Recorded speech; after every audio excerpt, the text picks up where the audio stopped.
রাতের অন্ধকারে পুলিশের সামনে স্কুলের 47টি সেগুন কেটে ফেলল দুষ্কৃতীরা। অভিযোগ ঘিরে চাঞ্চল্য দুরামারিতে।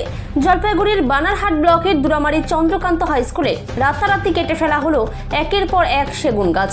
স্কুল প্রাঙ্গণে থাকা প্রায় 47টি মূল্যবান সেগুন গাছ রাতের অন্ধকারে নষ্ট করেছে দুষ্কৃতীরা বলে অভিযোগ স্থানীয়দের। ঘটনায় ব্যাপক চাঞ্চল্য ছড়িয়েছে এলাকায়। রবিবার 7 সকালে বাসিন্দারা লক্ষ্য করেন স্কুলের পেছনের সেগুন বাগান প্রায় উজাড় হয়ে গেছে। মুহূর্তে খবর ছড়িয়ে পড়তেই ভিড় জমে যায় ঘটনাস্থলে। স্থানীয়দের অভিযোগ, সরকারি জমির এই গাছগুলি কেটে নেওয়ার পিছনে সক্রিয় রয়েছে জমি মাফিয়াদের চক্র। খবর পেয়ে ঘটনাস্থলে পৌঁছায় বানারহাট থানার পুলিশ ও বন দপ্তরের কর্মীরা। ইতিমধ্যেই তদন্ত শুরু হয়েছে। তবে কারা এই কাণ্ড ঘটালো তা নিয়ে ধন্দে রয়েছে পুলিশ। কি হয়েছে এখানে রাত্রে? এখানে রাত্রে আমাকে কেউ ফোন করে জানালো, ঠিক আছে, যে স্কুলের গাছ এবং কে বা কারা কাটছে। সঙ্গে সঙ্গে আমি ওই থানাকে জানানো হলো। পরবর্তীতে আমরা সকালবেলা এসে দেখি যে সমস্ত বলছে 2-3টা গাছ কেটেছে। কে কেটেছে, কী কাটছে সেটা আমরা ভালো করে জানি না, কিন্তু সকালবেলা এসে দেখি মানে ভয়ঙ্কর খারাপ অবস্থায় দেখি এইভাবে মানুষ কোনোদিন গাছ কাটে রাতের অন্ধকারে এইভাবে একদম একটি গাছ একটি পান। কিন্তু আজকে যে অমানবিকভাবে গাছগুলোকে ধ্বংস করে দিয়েছে, প্রকৃতির যে সৌন্দর্য গাছ, এখানে ফুটবল খেলার মাঠ, এই মাঠে মানুষ এই ছায়াতে দাঁড়ায় যখন খেলা হয়। আজকে দেখে খুব কষ্ট হচ্ছে যে যারা এই অমানবিকভাবে এই গাছগুলোর উপর কেটে ফেলেছে তাদের আমরা এবং কঠোর শাস্তি চাই, এটা হলো মূল বিষয়। আর আমরা সমস্ত দপ্তরকে জানিয়েছি, দেখি প্রশাসন কী ব্যবস্থা। কতগুলো গাছ কাটা হয়েছে? এখানে ছোট বড় মিলিয়ে 47টা গাছ কাটা। কি কি গাছ রয়েছে এখানে? এখানে সেগুন গাছ আছে, কিছু জিগনি গাছ আছে, এখন আপনি দেখতে পাচ্ছেন বেশিরভাগই সেগুন গাছ, টোটালি সেগুন গাছ। এটা কোন স্কুলে, দামি গাছ এবং কোন স্কুলের মাঠ এটা? এটা দুরামারি চন্দ্রকান্ত হাই স্কুল। আর যেখানে বন দপ্তর ঘটা করে বন মহোৎসব পালন করছে এবং বৃক্ষরোপণ করছে, সেই জায়গায় দাঁড়িয়ে এভাবেই বৃক্ষ নিধন, কীভাবে দেখছেন বিষয়টা? বললাম তো আমি মর্মাহত। আর আমি যেহেতু এটা দেখার পরে আমার খুব কষ্ট হচ্ছে। আমরা যারা এই কাজের সাথে যুক্ত, যারা এই অমানবিক প্রকৃতিকে ধ্বংস করছে, তাদের আমরা কঠিন শাস্তি চাই এবং যে কোনো মূল্যে তাদেরকে প্রশাসনকে বলবো তাদের বিরুদ্ধে ব্যবস্থা নিতে। কখন ব্যবস্থা নিতে। ঘটনাটি কখন? রাতেই? আমি রাতের বেলায় খবর পাই, এটা তারপরে তারা তো ছিল না কেউ। এটা কি কোনো রাজনৈতিক দলের কি গোষ্ঠীকন্দল রয়েছে? না, গোষ্ঠীকন্দলের এখানে বিষয়বস্তু তো হতেই পারে। গাছের সাথে কার গোষ্ঠীকন্দল হতে পারে? ব্যক্তির সাথে ব্যক্তির হতে পারে, গাছের সাথে তো কারো শত্রুতা থাকার কথা নয়। তবে কারা করতে পারে এসব, কি মনে করা হচ্ছে? এটা আমরাও কিছু কিছু তথ্য আমরা পেয়েছি।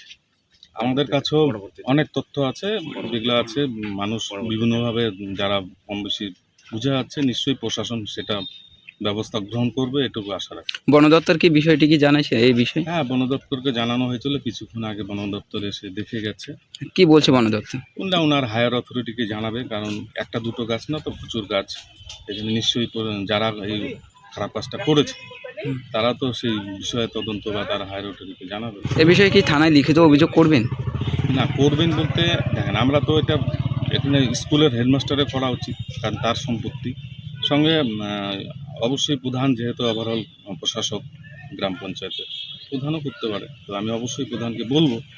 স্কুলকেও সকালে জানানো হয়েছে হেডমাস্টারকে, এখনও তিনি আসেননি। তার এত বড় সম্পত্তি নষ্ট হলো, তিনি এখনও আসেননি, এটাও আমাদের ভাবতে হচ্ছে। আপনার নাম পরিচয়? আমার নাম রবি সরকার, আমি শালবাড়ি 1 অঞ্চল তৃণমূল কংগ্রেসের অঞ্চল সভাপতি। দাদা, আপনার গ্রাম পঞ্চায়েত এলাকায় দুরামারির মাঠে একাধিক গাছ কেটে দেওয়া হয়েছে, কারা করছে এসব কাজ? এটা নিয়ে তো আমরা চাচ্ছি প্রশাসন খুব দ্রুত ব্যবস্থা নেক, তারা করুন, তাদের ধরার ব্যবস্থা করুন। কখন ঘটনাটি ঘটে? এই ঘটনাটা ঘটে রাত হচ্ছে 12:30-1টা নাগাদ।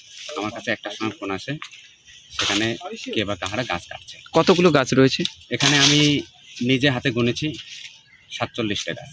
এগুলো কি স্কুলের গাছ কি না কোনো এগুলো NGO? হচ্ছে দুরামারি চন্দ্রকান্ত স্কুল বিদ্যালয়ের জায়গায় সরকারিভাবে লাগানো গাছ। এখন কি চাচ্ছেন আপনারা এইভাবে বৃক্ষ নিধন, যেখানে বন দপ্তর ঘটা করে যে বন মহোৎসব পালন করছে এবং বৃক্ষরোপণ করছে, সেই জায়গায় দাঁড়িয়ে এভাবেই অবাধে গাছ কেটে দেওয়া হচ্ছে? এক তো হচ্ছে কোনো গাছ কাটতে গেলে অবশ্যই বন দপ্তরের অনুমতি নিয়ে গাছ কাটতে হয়। এটা যেই ঘটনাটা ঘটেছে, রাতের অন্ধকারে অমানবিকভাবে গাছকে হত্যা করা হয়েছে, এবং যেখানে একটি গাছ একটি প্রাণ না, হাজার প্রাণ মানুষ বলে, সেখানে এটা খুব আমরা শোকাহত এবং এই ঘটনাটা খুব দুঃখের এবং নিন্দনীয়। কি চাচ্ছেন আপনারা? আমরা অবশ্যই ব্যবস্থা চাই, যারা এটা ঘটনা ঘটাইছে তাদের বিরুদ্ধে অবশ্যই প্রশাসন যেন ব্যবস্থা নেয়। আপনি একজন গ্রাম পঞ্চায়েতের প্রধান, এর বিষয়ে কি কোনো লিখিত অভিযোগ করবেন থানায়? হ্যাঁ, সাধারণ মানুষজন চাচ্ছে এটা যাতে ব্যবস্থা হয়। প্রধান হিসেবে আমাকে অনেকে বলেছে, সো প্রধান হিসেবে আমার যতটা দায়িত্ব আমি ততটা পালন করব। এই গাছের বয়স কত, মানে কতদিন হতে অনেক পারে? দিন হবে, এটা কম হলো 25-30 বছর, তার থেকে বেশি হবে, কারণ অনেক বড় বড় হয়েছে গাছ, বড় ছোট মিলে 47টা গাছ কাটা হয়েছে। আর সবচেয়ে দুঃখের বিষয়, দুরামারি চন্দ্রকান্ত স্কুল বিদ্যালয়ের মাস্টারমশাই এখনও গাছ দেখতে আসেনি। আপনার নাম পরিচয়? আমার নাম নবীন রায়, শালবাড়ি 1 নং গ্রাম পঞ্চায়েতের প্রধান। দাদা, আপনি তো এখানকার স্থানীয় বাসিন্দা, কি দেখলেন স্কুল মাঠে এসে? স্কুল মাঠে এসে দেখলাম, সকালবেলা এসে ঘুমের থেকে উঠে এসে দেখলাম 47টা গাছ কেটে ফেলায় রাখছে মাঠের মধ্যে। কারা করছে এসব, কি মনে হচ্ছে? সেটা তো বলতে পারবো না, কারা করছে সেটা বলতে পারবো না, তবে এই দুষ্কৃতিগুলোকে অবিলম্বে প্রশাসন, এখানকার স্থানীয় প্রশাসন এরা শুধু তদন্ত করে এদেরকে ধরা যায় তাহলে অনেক ভালো হয়।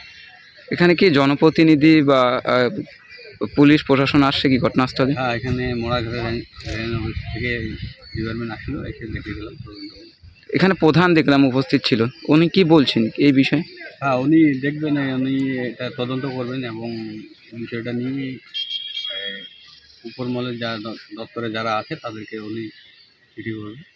আপনি তো স্থানীয় বাসিন্দা, বিষয়টা কিভাবে লক্ষ্য করছেন এবং কারা করতে পারে এসব? এটা যেটা কাজে হয়েছে এটা নিন্দনীয় কাজ হয়েছে। হ্যাঁ, তো এরকম কাজ থেকে যেহেতু এখানকার স্থানীয় প্রশাসন যেহেতু তাদেরকে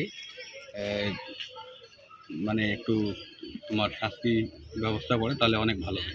এর আগে কি এই ধরনের ঘটনা ঘটছে এখানে?